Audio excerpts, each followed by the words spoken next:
Hi guys, it's GKCS. We are talking about chef and devices today, which is a problem from the recent April challenge of Codechef. So the problem states that you have this range, which is A to B, and all the numbers in this range have to be taken by you. Apart from that, you need to create this divisor tree for every number. So when you're creating a tree for a number, let's say 6, let's say that's in this range. So 6 is the number you've taken. You need to note down all the divisors that it has as its children. So that will be 1, 2 and 3. 6 is not counted because the proper divisor is not the number itself. So 1 doesn't have any proper divisor. 2 has one divisor because it's prime, so 1 has a divisor, and 3 has the same thing. 12 would have divisors of 1, 2, 3, 4, 6 and nothing else. Yeah. So these would be the divisors of 12. So once you have noted down these divisors and added them to the children of this root node, they themselves will then have their children. So that would be, let's say 4. So 4 would have children of 2 and 1 as proper divisors. 6, as you can see, has children of 1, 2, 3 and so on and so forth. So this tree goes on expanding recursively till you have this really big tree.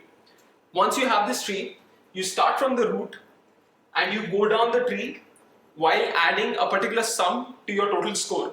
So you have a score. So here, for a given tree, there is a particular score that you have. And starting from the root, you count the number of divisors that this particular number has. Okay, so 6 has 3 divisors, which gives you a score of 3 for the root. Now on level 1, you have to choose a particular divisor. Let's say we are choosing 3. So 3 is the divisor we have. It gives you an additional score of 1 because it has one child. So it has one divisor. So now this is your score, which is 4 till now. You go to 1 now because that's the only divisor from 3. And then you try to find what is its score. Its score is 0 and your evaluation terminates with you getting a score of 4. There could have been something else also done. You could have gone to this node and you would have gotten a score of 3 plus, because it has no children, 0. And after termination you would have had a score of 3.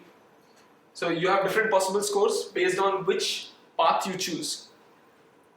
Your job is to find the maximum possible score for every given tree which you can make out of this range.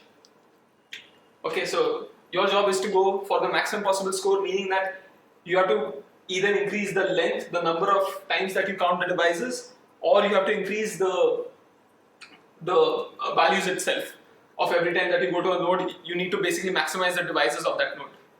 Okay, that's our job, and let's try and figure out how we're going to do it.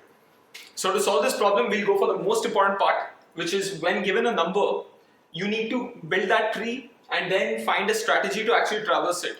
Because when you're traversing it is when you're actually finding out what score you're getting from this tree. Okay, so when you're at 6, you need to be able to tell that I need to go to 3 to get a higher score, and going at 1 will not give me the highest score. So our job is of course to maximize the possible score that we can. And then you can extend the strategy for all numbers in that range A to B that you're given. Okay, so now we are looking at a strategy. First, let's define what the root is. So if the root is equal to n, we have it defined as p1, which is a prime number, raised to the power k, k1, let's say. P2 is another prime number which is raised to the power k2. P3 is a prime number raised to the power k3, and so on and so forth. So it has quite a few prime numbers as its factors, and they are raised to certain powers. So essentially you can make composite numbers using this, and they'll give you the factors that n has.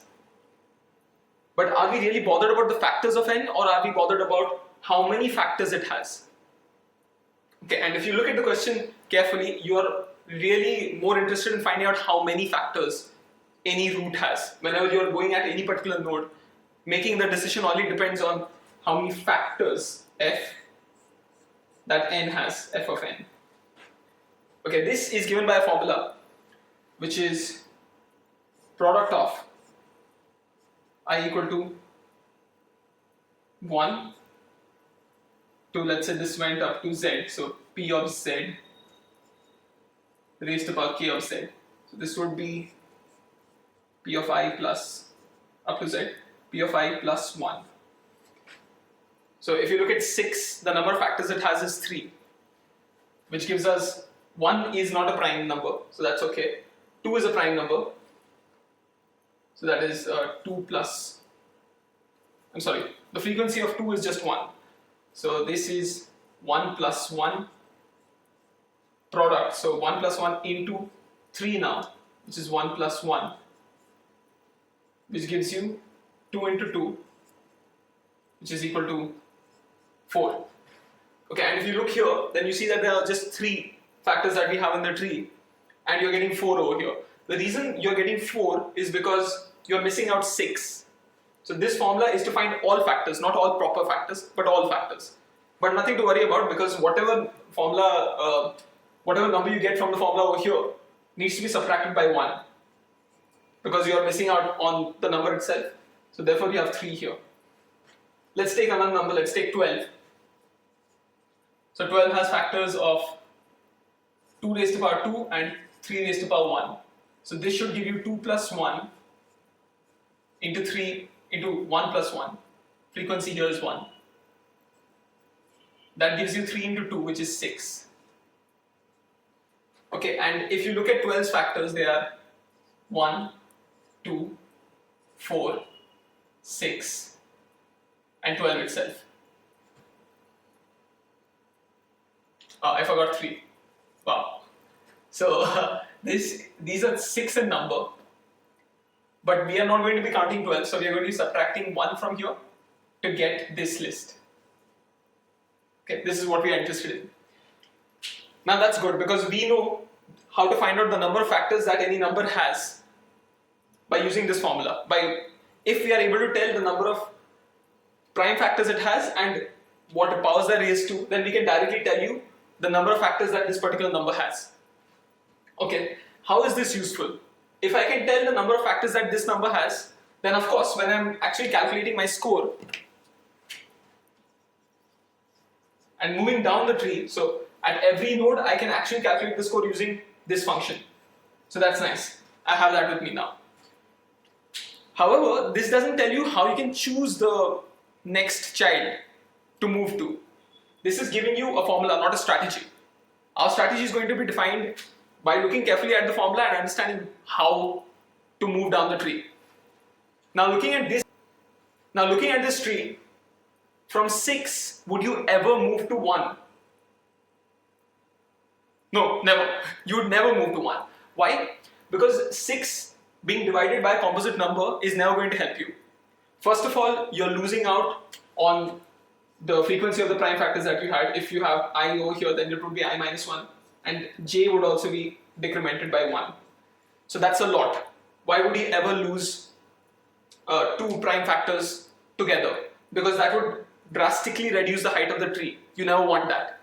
The second reason for that is because not only are you reducing the height of the tree, you're also reducing the product that you have. Factors that directly depend on the product of the primes that we have, prime frequencies. So that would drastically reduce. So one of the strategies is clear. We want the longest path possible. The longest path from the root to the child node, to the leaf node, is what we want. Okay, that part is simple. The second thing to notice is that your score is not only dependent on the length of your path, but also on the weights of the path. So the weights are of course the number of factors that each node has on your path. So how do you maximize the number of factors that each node has on your path? What is the number of factors you have? The frequencies of the prime numbers, right? So that is f1 plus 1 into f2 plus 1, and so on and so forth, f3 plus 1. Right, this is the number of frequencies you have for each node. One of the things you could do is to brute force this and check the number of factors you have on each node, but that is not very efficient. Now we can define our strategy. Given a particular node, you will divide it by the number, the prime number, which has maximum frequency in its prime factorization. Okay? For example, 12 is defined by 2 raised to the power 2 into 3 raised to the power 1. Over here, 2 has the maximum frequency amongst all of its prime factors, which tells you that you should divide 12 by 2 and get 6. This is the node that you should choose to go for the maximum sum. Now, why am I saying that? How can I prove it? Let's do that. Let's say there's a person who randomly makes a choice. They take a number and they divide that by any prime factor of it, because we have already said that we should divide only by prime factors and not by composite numbers. So it divides by any random prime factor, and we, on the other hand, choose that which has maximum frequency. Okay. So let's say this person chooses f of I to divide the number by. So the new prime factorization will be like this: f of 1 plus 1, f of 2 plus 1, so on and so forth. Suddenly there's a f of I, and instead of plus 1 you subtracted by minus 1, so this is just f of I into f of so on and so forth. Okay, so this is your new number of factors at the child. What is this equal to? This is equal to f of child is equal to the old number of factors that you had, so f of parent, into this extra number f of I divided by what was f of I earlier? F of I plus 1. Earlier you had this much frequency and you were adding by 1. Now you have f of I minus 1 and you are adding by 1. So this is the new number of factors that you have, the number of factors you have at the child now. So this is what the random person is doing. On the other hand, what we are doing is we are choosing that which is giving us maximum frequency. We are dividing the number by the maximum frequency. So, where is the duster?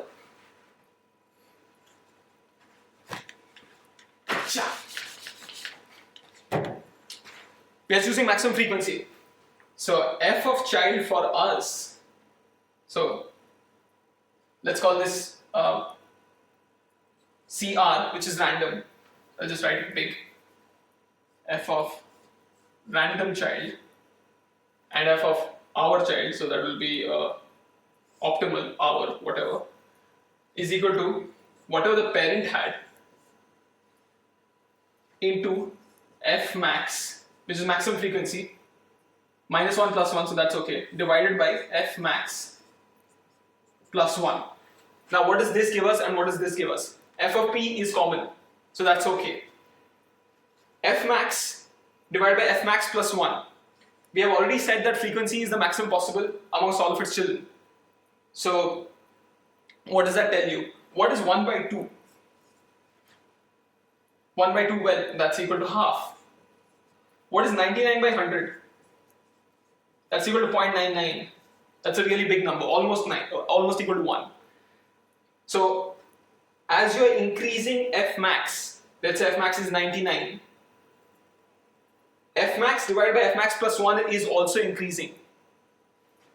As you're decreasing f max, let's say f max is just 1 now, then f max divided by f max plus 1, 1 by 2, will be decreasing.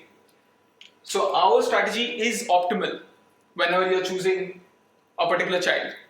Okay, and to confirm that, let's say you need to choose a child again at this level, at the second level now. So we have this product with us and our opponent has this product. Now they choose another node f of k. So fp into fi divided by fi plus 1 into fk divided by fk plus 1. This is what they're getting. What can we do at least to beat our opponent? Well, this product is already larger. So all we need to do is do this. We choose f of k. Although we won't be doing this, of course, but still all we need to do is just choose f of k and our opponent chooses that. It doesn't matter, we still win because this part of the product is still larger than this part of the product and these two are just the same. So simply put, always choose the prime number having maximum frequency and divide your original number by that to go to the new node. Alright? So How do we find out the final answer? Now there's a big problem. Given a number n, how do you find out the prime factors that it has? And how do you find out the frequencies of those factors? So this is of course the most important part of the problem also. And the way you do this is through a segmented sieve. Now I'll be taking care of this in a separate video which I'll be posting along with this. So in case you want to check that out, you should. In fact, segmented sieve is one of the prerequisites to actually solve this problem. Alright, so using the segmented sieve, we'll find out all the prime factors that this number has.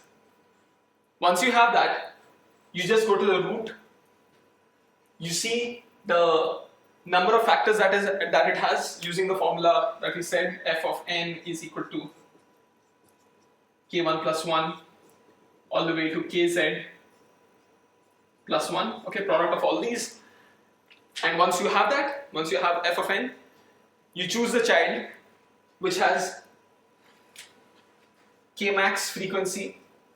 You choose that prime factor which has k max frequency, divide this number by that, and then find out f of n upon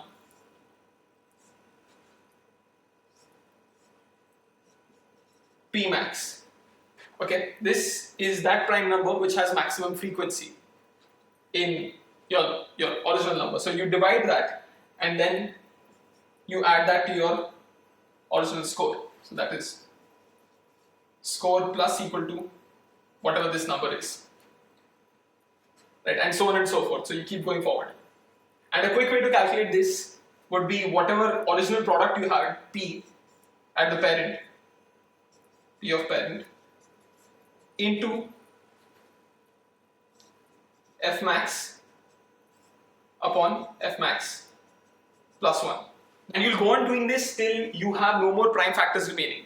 So that's the point when you're at 1 and 1 has no proper divisors, so you return 0. So there is a summation of all these terms and then you have 0, at which point you get your score. So score for a given number now can be found out using this technique. And you have numbers from A to B.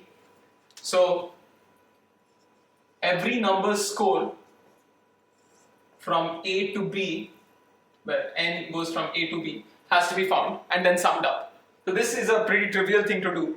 But the important thing is, this also defines why a segmented sieve has to be used. Because B minus A has been defined to be 10 raised to the power 5. So the difference between these two numbers is not huge, and that's the reason why a segmented sieve approach is what is expected.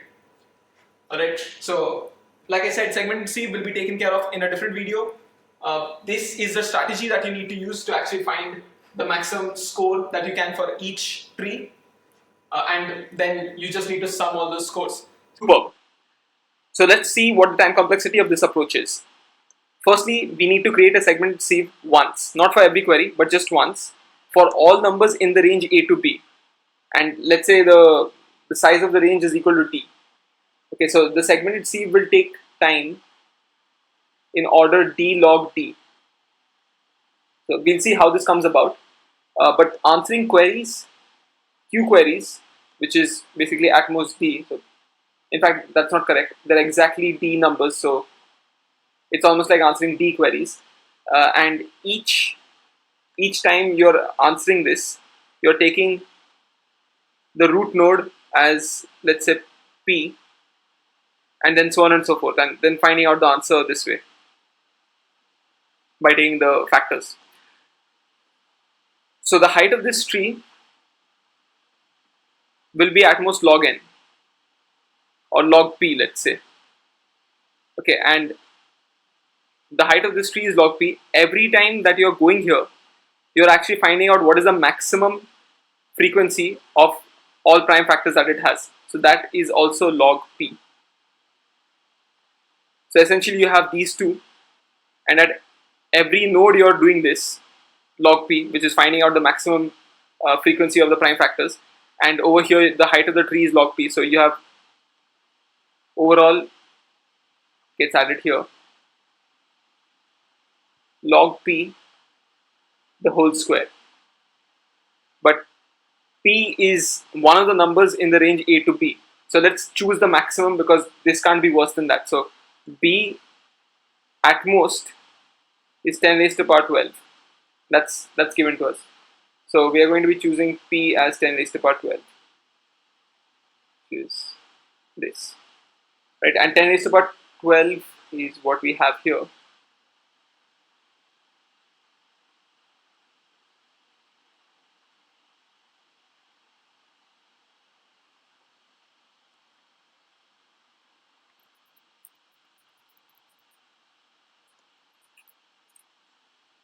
So log P is about 40 if you take it base 2.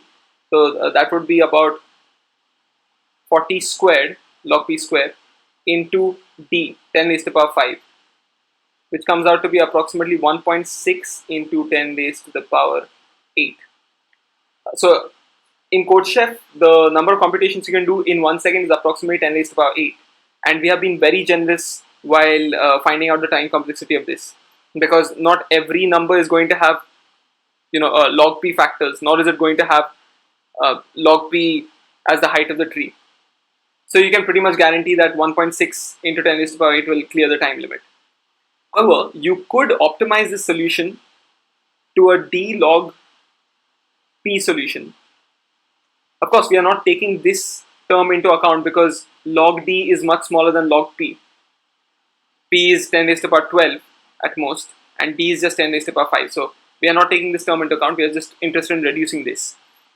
So from D log P the whole square, instead of this squared, we can reduce the time complexity to knock off one factor of log P. And I'll just leave this as an assignment to you guys because the math behind this is a little complicated, but it can be done, and that will substantially reduce the complexity actually. So if you have any answers for this, please leave in the comments below. So that's it for Chef and Divisors. If you have any doubts, then please leave them in the comments below. And if you have already solved this problem and you want to contribute your code, then please say so in the comments. I'll be very happy to actually put it up. That will actually reduce the effort that I need to put in writing the code down. And segmented Sieve will have a video coming up very shortly. So stay tuned. Until next time.